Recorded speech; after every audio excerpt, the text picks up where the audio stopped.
Shakespeare, Fool and Prophet is a brief study on modernity, on the untimeliness of certain intellectuals, in the Nietzschean sense of the concept, on what I define the modern tragedy of the artist.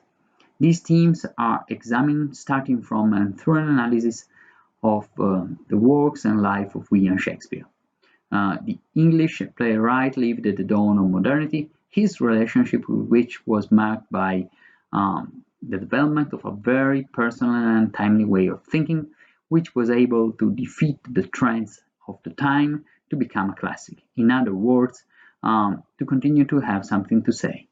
Still today, indeed, his work speaks to the heart of its spectators, inviting them to look within themselves.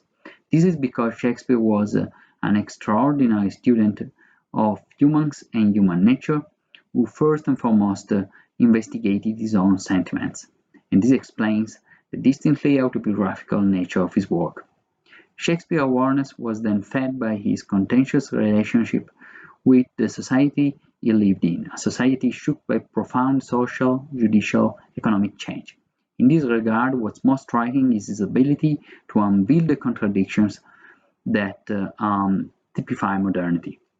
He did not only use marginalized characters like those of the Fool and the Madman to express uncomfortable truths and question principles that would have otherwise been difficult to challenge, but he also ended up comparing himself to them.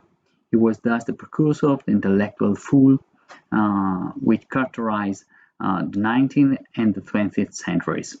This circumstance is convincing fodder for a further examination of what we can consider a conversation between Shakespeare and many other untimely intellectuals who, despite living in different eras, share the same intolerance for modernity.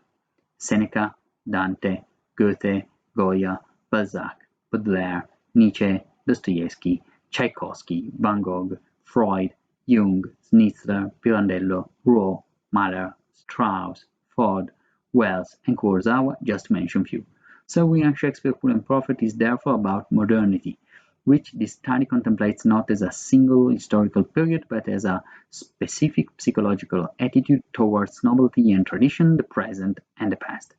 In light of the surprising intersections between the lives and the works of the many different authors and artists cited above, this attitude seems to have been adopted by the hegemonic elite of the Western society in different places and at different times.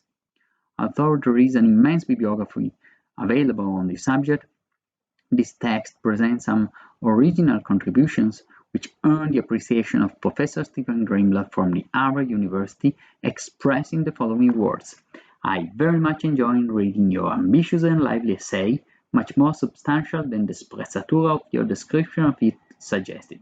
I particularly like the richness of the field of reference, from Shakespeare and Marlowe to Nietzsche, Dostoevsky, and Kurosawa. I admire, too, the way you characterize Shakespeare's complex position in relation to his society, a position that in the end you liken to the complex role of what Goneril calls the all-licensed fool."